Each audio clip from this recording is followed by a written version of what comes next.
البتہ اس روئے ارض پہ ایک شخص ایسا ہے کہ جس کے پیچھے نبی صلی اللہ علیہ وآلہ وسلم نے نماز پڑھی ہے، بلکہ اگر کہا جائے اس روئے ارض پہ کوئی غیر نبی ایسا نہیں ہے کہ جس کے پیچھے کسی نبی نے نماز پڑھی ہو سوائے ایک شخص کے، اور وہ ہیں سیدنا عبد الرحمن بن عوف رضی اللہ تعالی عنہ وعلیہ السلام۔ ان کے پیچھے آپ صلی اللہ علیہ وآلہ وسلم نے نماز پڑھی،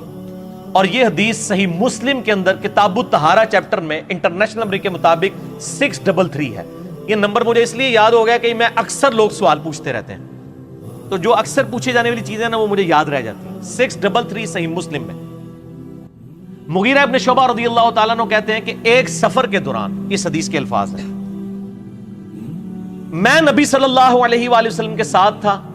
ہم لوگ باقی اصحاب سے کچھ پیچھے رہ گئے، یعنی سفر میں جا رہے تھے، کچھ قافلے آگے تھے کچھ پیچھے، تو میں نے نبی صلی اللہ علیہ وآلہ وسلم کو پہلے استنجے کے لیے پانی دیا، اس کے بعد آپ صلی اللہ علیہ وآلہ وسلم کو میں نے وضو کروایا۔ کہتے وضو کرتے وقت آپ صلی اللہ علیہ وسلم نے جب چہرہ مبارک دھویا، اس کے بعد ہاتھ دھونے لگے تو آپ کی یہ کرتے کی جو آستین تھی نا، یہ اتنی تنگ تھی کہ یہ کونیوں سے اوپر نہیں جا رہی تھی، تو آپ صلی اللہ علیہ وسلم نے اپنا کرتا مبارک، اس کی آستینیں یوں نکال کے نا کرتا مبارک اوپر رکھا اور گریبان سے ہاتھ باہر نکال کے پورے دھوئے۔ یہ ہمارے لیے بھی یعنی ایک عبرت کا معاملہ ہے، بعض لوگوں کی خصوصاً عورتوں کی بعض اوقات نہیں اوپر ہو رہے ہوتے کف، تو وہ ادھر تک ہی ایسے کر لیتی ہیں، یہ پورا اوپر ہونا چاہیے تب یہ وضو ہوگا، کونیوں سمیت دھونا ہوتا ہے۔ تو نبی علیہ السلام نے اپنا کرتا ہی اتار لیا، اتار کے گریبان سے ہاتھ نکال کے تو وضو مکمل کیا، اور پگڑی آپ نے پہنی تھی تو آپ نے پگڑی نہیں اتاری بلکہ پگڑی کے اوپر ہی سر کا مسح کر لیا۔ پھر سیدنا مغیرہ ابن شعبہ کہتے ہیں کہ میں آپ صلی اللہ علیہ وسلم کے موزے اتارنے لگا، آپ نے پہنے ہوئے تھے موزے، تو کہا کہ انہوں نے فرمایا آپ صلی اللہ علیہ وآلہ وسلم نے کہ میرے موزوں کو چھوڑ دو، میں نے یہ طہارت کی حالت میں پہنے تھے، کیونکہ جب آپ ایک دفعہ وضو کر کے موزے یا جرابیں پہن لیں، مسافر 3 دن اور 3 رات تک، صحیح مسلم میں آتا ہے 639 نمبر حدیث میں کہ وہ مسح کر سکتا ہے، اور مقیم جو ہے 1 رات اور 1 دن تک۔ تو وہ کہتے ہیں کہ وہ پھر اسی پہ آپ صلی اللہ علیہ وسلم نے مسح کیا۔ پھر ہم آ کے جب قافلے سے ملے تو نماز پہلے ہی کھڑی ہو چکی تھی اور عبد الرحمن بن عوف امامت کروا رہے تھے،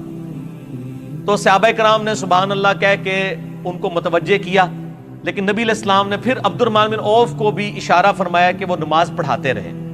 عبد الرحمن بن عوف نے حکم کو ادب پہ ترجیح دیتے ہوئے، جو اصلی مسئلہ بھی یہی ہے کہ حکم کو ادب پہ ترجیح دی جائے، نماز پڑھاتے رہے۔ نبی صلی اللہ علیہ وآلہ وسلم نے ان کے پیچھے نماز پڑھی، لیکن آپ صلی اللہ علیہ وآلہ وسلم کی 1 رکعت چھوٹ گئی تھی۔ جب سلام پھیرا تو آپ صلی اللہ علیہ وآلہ وسلم کھڑے ہوئے، اور مغیرہ ابن شعبہ کہتے ہیں رضی اللہ تعالیٰ عنہ میں بھی کھڑا ہوا، اور ہم نے اپنی 1 رکعت مکمل کی جو امام سے رہ گئی تھی۔ یہ واقعہ صحیح مسلم میں 633 نمبر حدیث میں موجود ہے۔